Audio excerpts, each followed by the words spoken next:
Last year na sana mas dumami pa tayo mga sunflowers. Natupad ngayon dahil ang dami mga new faces, ang dami mga beautiful titas.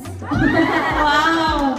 So yeah, maraming salamat po sa pagpunta dito. Happy New Year again. Maraming salamat po sa inyong pagmamahal, sa inyong pagsuporta, pagdepensa, hindi lang sa akin, pati rin syempre kay Kobe. Yes! Ano po? Kailan niyo po nakikita si Kobe? Hindi ko po. Ayan na! Ayan na!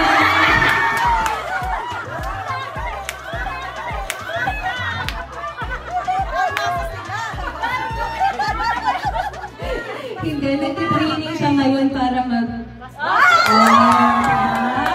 So, ayan. Siguro po nakikita. Yun.